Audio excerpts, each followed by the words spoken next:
ओम शांति। आज के इस रूहानी सत्र में आप सभी आत्माओं का हार्दिक स्वागत है। आज हम सब जिस अव्यक्त मुरली का अध्ययन करेंगे वह कोई धार्मिक अथवा आध्यात्मिक दस्तावेज की तरह नहीं दिखता। धार्मिक आध्यात्मिक दस्तावेज में विशेषकर शांति, प्रेम और धर्म की बातें होती, लेकिन इसमें बाबा ऐसी बातें करते हैं मानो कि ये कोई गुप्त मिलिट्रियन का ट्रेनिंग हो, जैसे किसी गुप्त एजेंट के ट्रेनिंग का मैनुअल हो। तो आइए हम सब इस मुरली को सुनते हैं। आज की मुरली है 14 जुलाई 1972 की।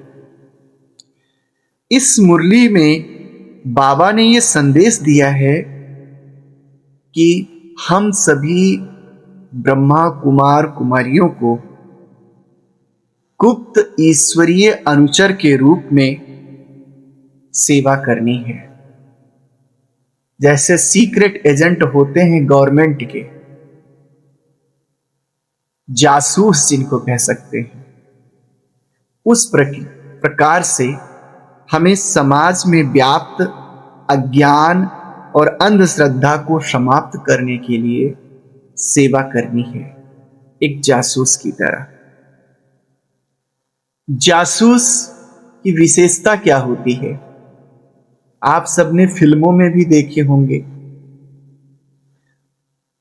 खासकर हर एक देश की गवर्नमेंट अपने जासूस को रखती है, सीक्रेट एजेंट को रखती है।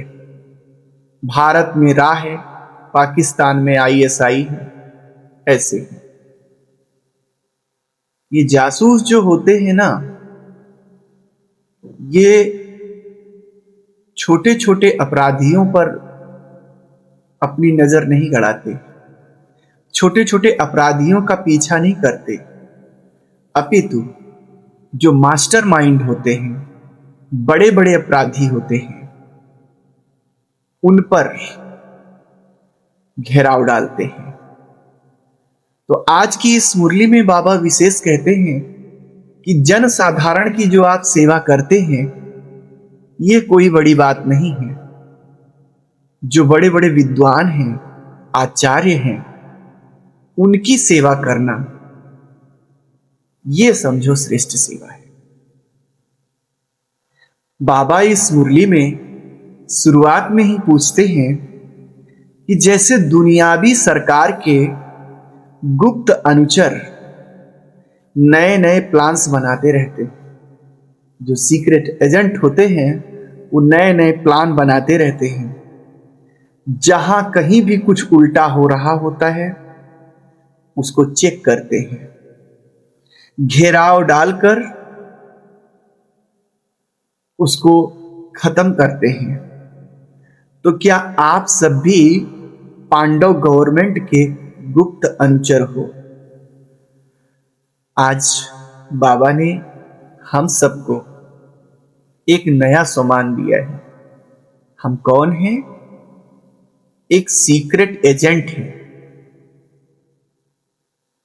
ईश्वरीय एजेंट है, ईश्वरीय गुप्तचर है, जिनका कार्य है समाज में व्याप्त अज्ञान, अंधकार और अंधश्रद्धा को समाप्त करना। बाबा कहते हैं कि गुप्त अनुचर बड़े बड़े मास्टरमाइंड को पकड़ते हैं, छोटे छोटे अपराधियों पर अपना समय बर्बाद नहीं करते। तो ऐसे आपका क्या मिशन होना चाहिए? आपका मिशन क्या होना चाहिए? तो पहला, नए नए प्लान्स बनाना, योजनाएं बनाना कि हम संपूर्ण संसार की आत्माओं की सेवा कैसे करें और जो बड़े बड़े महारथी हैं उनको तीर कैसे मारें। दुनिया में दूसरा क्या होना चाहिए, दुनिया में कहां सत्य ज्ञान में मिलावट हो तो उसका जांच करना। वो गुप्तचर मिलावट की जांच करते हैं, आपको क्या करना है, दुनिया में जहां जहां भी सत्य ज्ञान में जो यथार्थ ज्ञान है मिलावट हो रही हो उसका जांच करना है।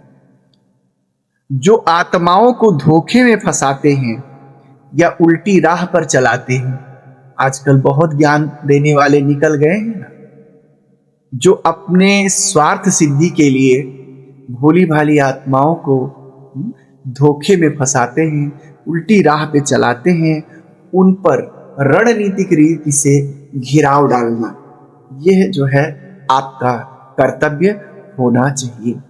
अगर आप स्वयं को ईश्वरीय गुप्तचर समझते हैं तो। अब सेवा का लक्ष्य केवल साधारण जनता को ज्ञान देना नहीं होना चाहिए, क्योंकि साधारण जनता को ज्ञान देना बड़ा सहज है, कोई बड़ी बात नहीं है।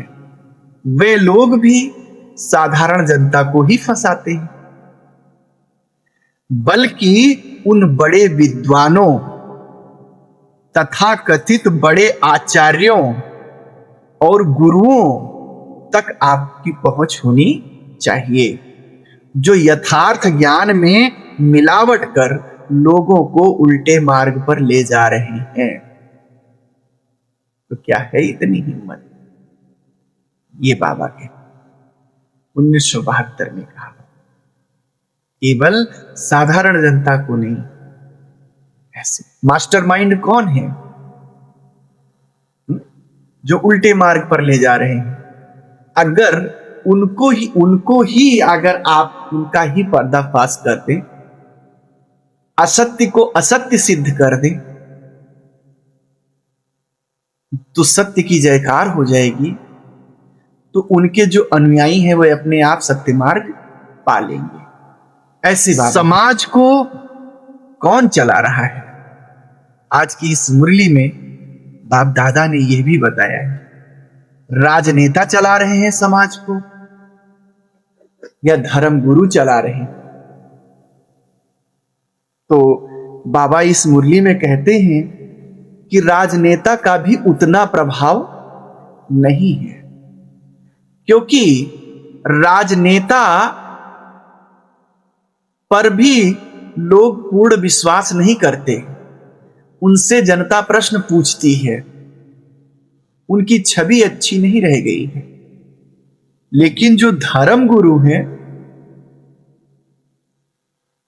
अंधश्रद्धावश उनकी बात को बिना अपना विवेक लगाए हुए सत सत कहते रहते हैं।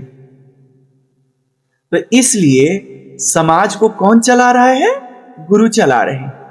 गुरु कुछ भी बोले तो समाज उनसे प्रश्न नहीं पूछता, उनकी हर बात पे सतवचन करता रहता है।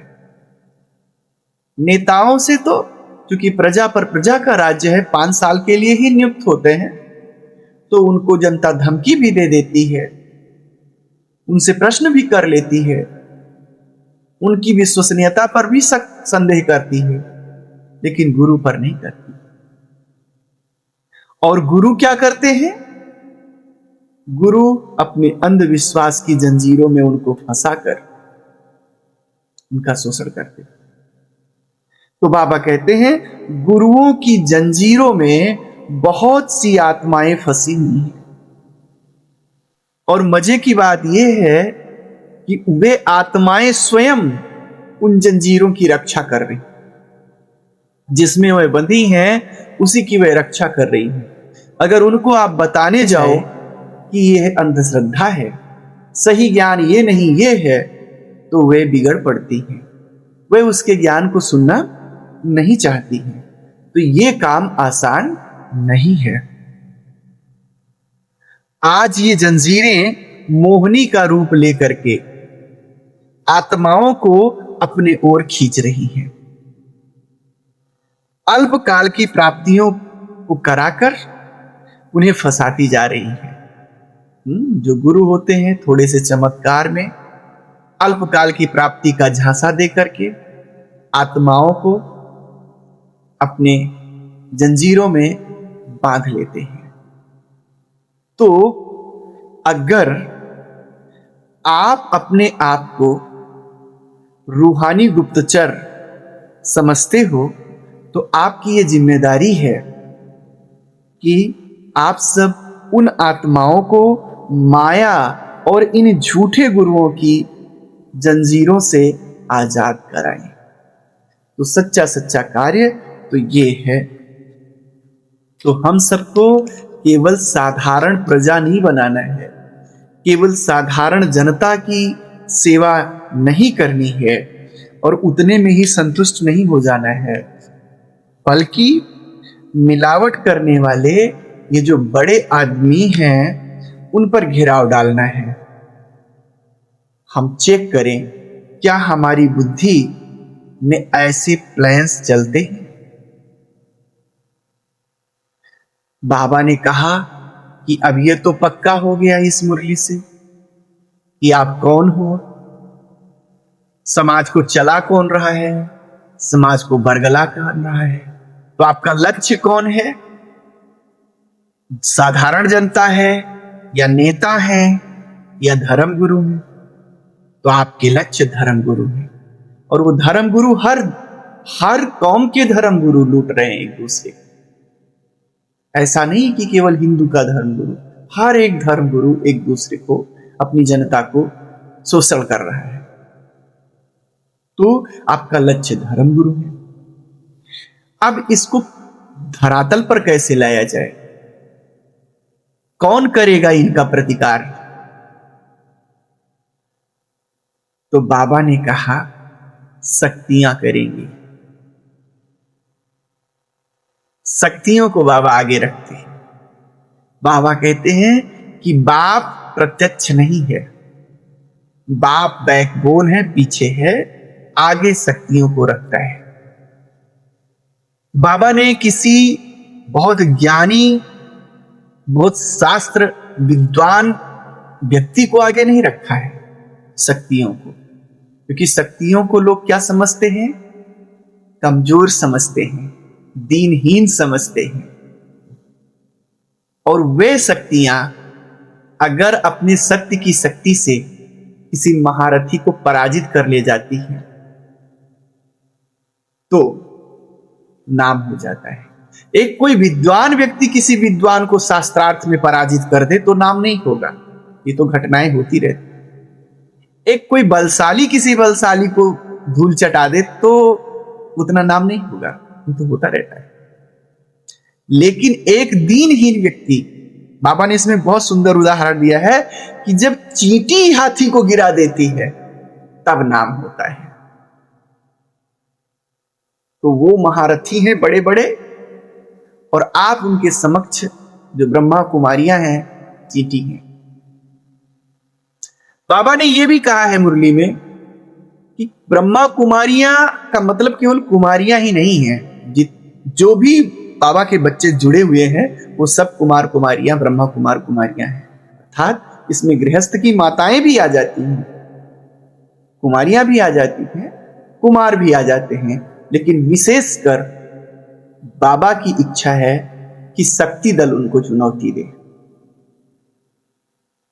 शक्ति दल जब अपने सच्चाई की शक्ति से उन आत्माओं के मिलावट का, अयथार्थ ज्ञान का, असत्य का पर्दाफाश करती है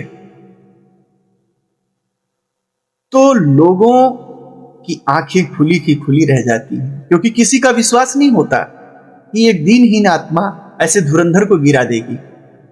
और जब वो धुरंधर गिरता है, उसके विचार, उसकी परिभाषाएं खंड खंड होती हैं, तो जो उनके अनुयायी होते हैं क्या होते हैं? एक घोर आश्चर्य में पड़ते हैं कि अरे ये कैसे हो गया। हम जिसको गुरु मानते थे उनके सिद्धांत इतने निर्बल, और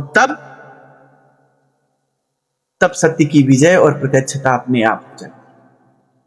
तो बाबा ऐसी सेवाएं माताओं और बहनों को आगे करके कराना चाहते हैं।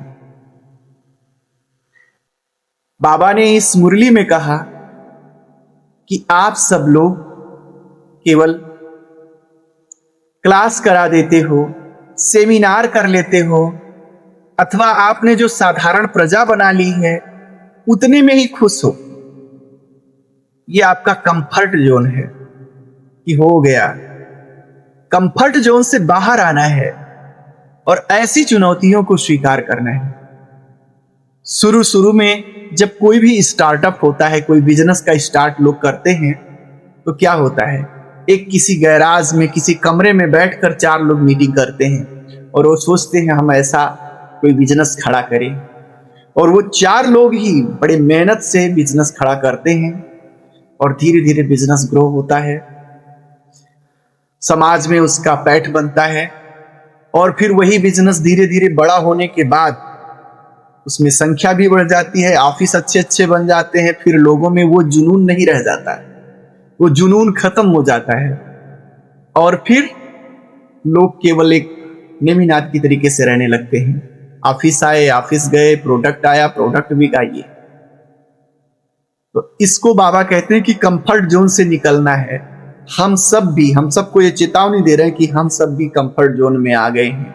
शुरू में बाबा उदाहरण देते हैं, जब यज्ञ शुरू हुआ था उस समय वही था कि लोग कम थे, साधन कम थे, लेकिन जितने लोग थे उनके अंदर वो आग थी प्रत्यक्षता की, कि जिसको जहां आया मन कि ऐसे आत्मा की सेवा करने जाना है, उस मंदिर में जाना है, उस संत महात्मा के पास बैठना है, वो वहां पहुंच जाता था। इसको कहते हैं रमता योगी। तो आज की मुरली का सार ही है कि रमता योगी बनो, अंतिम सेवा के लिए रमता योगी बनो। रमता योगी का मतलब वो होता है रमण करने वाला, विचरण करने वाला, एक जगह पर बैठा हुआ नहीं। तो शक्तियों से बाबा की अपेक्षा है कि वे हाथी को गिराएं। दूसरी अपेक्षा है कंफर्ट जोन से निकले और चुनौतियों को स्वीकार करें, रमता योगी बने। केवल सेमिनार न करें, केवल साधारण प्रजा न बनाएं, केवल अपने प्रजा की पालना करने में ही बिजी न रहें।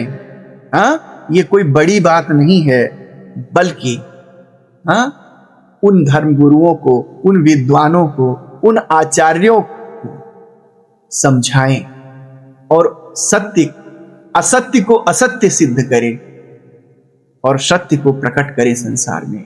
ऐसा बाबा चाहते हैं। पहले की तरह आंतरिक जोश से काम करें, प्रोग्राम के तहत ना करें कि सेंटर से आया, किसी मधुबन से आया कोई प्रोग्राम और आपको प्रोग्राम मिला कि ये करना ही है, तब आप कर रहे हो, उसमें वो बात नहीं आती। बाबा कहते हैं जो अंतर प्रेरणा से, स्व प्रेरणा से जो कार्य होता है वो श्रेष्ठ होता है। तो इसलिए आप सब में प्रत्यक्षता की अग्नि लगी हो।